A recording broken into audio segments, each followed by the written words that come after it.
ಎಲ್ಲ ಗೌರವಾನ್ವಿತ ಮಾಧ್ಯಮ ಮಿತ್ರರೇ,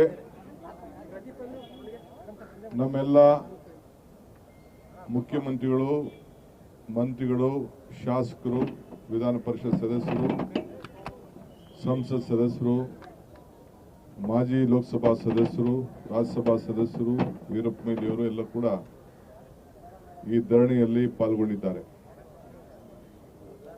ಇವತ್ತು ನಾವು ರಾಜಭವನ್ಗೆ ರಾಜ್ಯಪಾಲರನ್ನ, ಘನವೆತ್ತ ರಾಜ್ಯಪಾಲರನ್ನ ಭೇಟಿ ಮಾಡಲಿಕ್ಕೆ ಅನುಮತಿಯನ್ನ ಕೇಳಿದ್ದೇವೆ. ಮೊದಲು ತಮಗೆ ನಾನು ಸ್ಪಷ್ಟಪಡಿಸಲಿಕ್ಕೆ ನಾನು ಏನ್ ಬಯಸ್ತಾ ಇದ್ದೀನಿ ಅಂದ್ರೆ, ಸಿದ್ದರಾಮಯ್ಯನವರ ಪರವಾಗಿ ಸಿದ್ದರಾಮಯ್ಯನವರ ಕೇಸಿನ ವಿಚಾರದಲ್ಲಿ, ನಮ್ಮ ಮುಖ್ಯಮಂತ್ರಿಗಳ ಕೇಸಿನ ವಿಚಾರದಲ್ಲಿ ನಾವು ಈ ರಾಜಭವನ್ ಚಲೋ ಹಮ್ಮಿಕೊಂಡಿಲ್ಲ. ಈಗಾಗಲೇ ಆ ವಿಚಾರ ನ್ಯಾಯಾಲಯದಲ್ಲಿದೆ, ನ್ಯಾಯಾಲಯದಲ್ಲಿ ಚರ್ಚೆ ಆಗ್ತಾ ಇದೆ. ನಾವು ಇದಕ್ಕೆ ಅದರ ಬಗ್ಗೆ ನಾವು ಇಲ್ಲಿ ಪ್ರಸ್ತಾವನೆ ಮಾಡಲಿಕ್ಕೆ ನಾವು ಹೋಗ್ತಾ ಇಲ್ಲ. ಏನು ಅವರು ನಮಗೆ ಸ್ಯಾಂಕ್ಷನ್ ಕೊಟ್ಟಿದ್ದಾರೆ ನಮ್ಮ ವಿರುದ್ಧ, ಅದರ ಬಗ್ಗೆ ಈಗಾಗಲೇ ನಾವು ನ್ಯಾಯಾಲಯದಲ್ಲಿ ಹೋರಾಟವನ್ನು ನಾವು ಮಾಡ್ತಾ ಇದ್ದೇವೆ. ಇವತ್ತು ಏನು ಈ ರಾಜಭವನ್ ಚಲೋ ಇದೆ, ಇದು ಗವರ್ನರ್ ಆಫೀಸು ಒಂದು ಪಕ್ಷದ ಕಚೇರಿಯಾಗಿ ಪರಿವರ್ತನೆ ಆಗಬಾರ್ದು. ಇದೊಂದು ಸಂವಿಧಾನದ ಪೀಠ.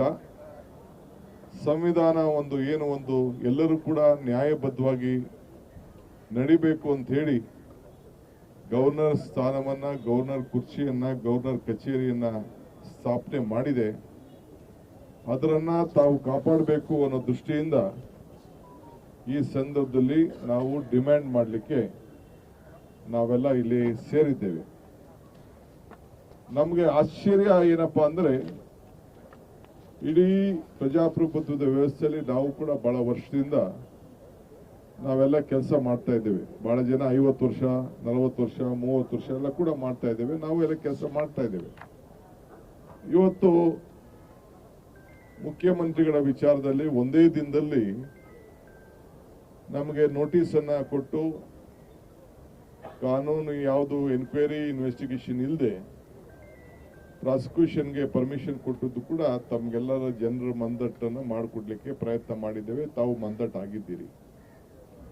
ಆದರೆ ಘನವೆತ್ತ ರಾಜ್ಯಪಾಲರಿಗೆ ಹಿಂದೆ ಅನೇಕ ಇಲಾಖೆಗಳಿಂದ, SIT ಇಂದ, ಲೋಕಾಯುಕ್ತದಿಂದ ಗವರ್ನರ್ ಅವ್ರಿಗೆ ಕೆಲವು ಮುಖಂಡಗಳನ್ನ, ಮಾಜಿ ಮುಖ್ಯಮಂತ್ರಿಗಳನ್ನ, ಮಾಜಿ ಮಂತ್ರಿಗಳನ್ನ ಪ್ರಾಸಿಕ್ಯೂಟ್ ಮಾಡಬೇಕು ಅಂತ ಹೇಳಿ ಅನೇಕ ಅರ್ಜಿಗಳನ್ನ ಅನೇಕ ಸಂದರ್ಭದಲ್ಲಿ ಅವ್ರಿಗೆ ರಿಕ್ವೆಸ್ಟ್ ಕೂಡ ಹೋಗಿದೆ. ಅದೆಲ್ಲ ಕೂಡ ತನಿಖೆ ಆಗಿದೆ. ಅವೆಲ್ಲ ತನಿಖೆ ಆಗಿ ಕೋರ್ಟ್ಗಳನ್ನ ಆದೇಶದ ಮೇಲೆಗೆ ಇನ್ವೆಸ್ಟಿಗೇಷನ್ ಬಹಳ ದೊಡ್ಡದಾಗಿ ನಡೆದು ಈ ಸಂದರ್ಭದಲ್ಲಿ ತನಿಖೆ ಆಗಿದೆ. ತನಿಖೆ ಆಗಿದ್ದಂತ ಕೇಸ್ಗಳಲ್ಲಿ ಬಹುಶಃ ಇವತ್ತು ಹೆಂಗೆ ನಮ್ಮ ಮುಖ್ಯಮಂತ್ರಿಗಳ ಮೇಲೆ ಯಾವ ರೀತಿ ಪ್ರಯೋಗ ಮಾಡಿದ್ರು, ಅದಕ್ಕಿಂತ ಮುಂಚಿತವಾಗಿ, ಯಾಕೆಂದ್ರೆ ಎಲ್ಲ ದಾಖಲೆಗಳಿತ್ತು, ಎನ್ಕ್ವೈರಿಗಳಾಗಿತ್ತು. ಏನು ಸೆಕ್ಷನ್ಗಳನ್ನ ಉಪಯೋಗಿಸಿ ಸಂವಿಧಾನದಲ್ಲಿ ಏನು ಅವಕಾಶಗಳಿದೆ, ಕ್ರಿಮಿನಲ್ ಸೆಕ್ಷನ್, ಈಗಿರುವಂತ ಹೊಸ ಕಾನೂನುಗಳು ಇವೆಲ್ಲ ಏನಿದೆ, ಅದೇ ಪ್ರಕಾರ ಅವತ್ತಿನ ಕಾಲದಲ್ಲೇ ಬಹುಶಃ 1 ವಾರ ಆಗಲಿ 10 ದಿನ ಆಗಲಿ ಟೈಮ್ ತೆಗೆದುಕೊಂಡು ಮಾಡಬಹುದಾಯ್ತು. ಇಲ್ಲಿ selective application of sanctioning of power ಇದನ್ನ ಗಮನದಲ್ಲಿ ಇಟ್ಕೊಂಡು ಸಾರ್ವಜನಿಕರ ಏನು ಒಂದು ವಿಚಾರ ಇದೆ ಅದನ್ನೆಲ್ಲ ಬದಿಗೊತ್ತಿ ನಾವು ಸಾರ್ವಜನಿಕಗೋಸ್ಕರ ಕೆಲಸ ಮಾಡ್ತಾ ಇದ್ದೀವಿ ಅನ್ನೋದು ರಾಜ್ಯಪಾಲರು ಗಮನದಲ್ಲಿ ಇಟ್ಕೊಳ್ಳಿರ್ಬೇಕು. ಸರ್ಕಾರ ಅನೇಕ ಅವರಿಗೆ ಅಡ್ವೈಸ್ ಅನ್ನ ಕೊಡ್ತದೆ.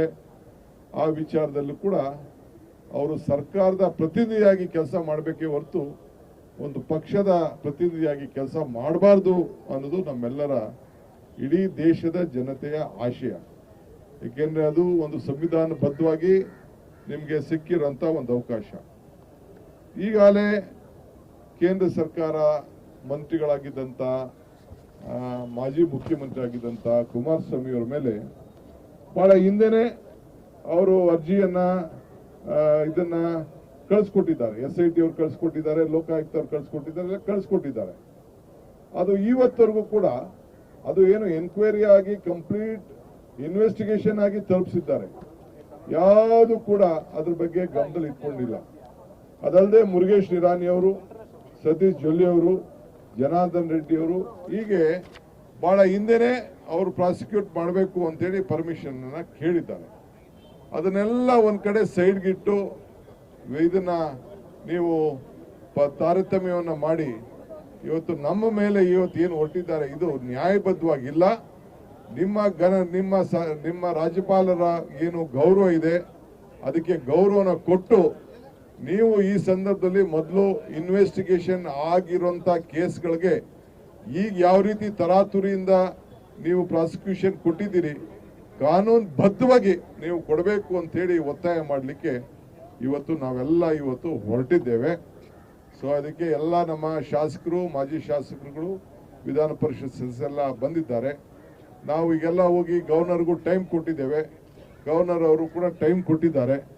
ಸೊ ಅದರಿಂದ ಬಹಳ ವಿಚಾರ, ಬಹಳ ನಾಯಕರುಗಳೆಲ್ಲ ಇಲ್ಲಿ ಚರ್ಚೆ ಮಾಡೋರಿದ್ದಾರೆ, ಮಾತಾಡೋರಿದ್ದಾರೆ. ಅದರಿಂದ ಮಳೆ ಬರೋದ್ರಿಂದ ಅವ್ರು ನಮಗೆ 11 ಕಾಲಕ್ಕೆ ಬನ್ನಿ ಅಂತ ನಮಗೆ ಟೈಮ್ ಕೊಟ್ಟಿರೋದ್ರಿಂದ ನಾವೆಲ್ಲ ಈ ಗಾಂಧಿ ಪ್ರತಿಮೆಯಿಂದ ಗಾಂಧಿ ನ್ಯಾಯಕ್ಕೋಸ್ಕರ, ಗಾಂಧಿ ಸತ್ಯಕ್ಕೋಸ್ಕರ, ಆ ಪ್ರತಿಮೆಯ ವಿರುದ್ಧ, ಪ್ರತಿಮೆಯ ಎದುರುಗಡೆ ನಾವು ಈ ಹೋರಾಟವನ್ನ ರಾಜ್ಯಪಾಲರ ಏನು ಒಂದು ನಡತೆ, ರಾಜ್ಯಪಾಲರ ಆಫೀಸಿನ ದುರ್ಬಳಕೆ ಇವೆಲ್ಲ ಗಮನದಲ್ಲಿಟ್ಕೊಂಡು ನಾವು ಅವ್ರಿಗೆ ತಿಳಿಸಕ್ಕೆ ಹೋಗ್ತಾ ಇದ್ದೇವೆ. ಇದು ನೀವು ಮಾಡ್ತಾ ಇರೋದು ತಪ್ಪು. ಒಂದ್ ಕಣ್ ಸುಣ್ಣ, ಒಂದ್ ಕಣ್ ಬೆಣ್ಣೆ ಆಗ್ತಾ ಇದ್ದೀರಿ. ಇದು ಸರಿ ಇಲ್ಲ.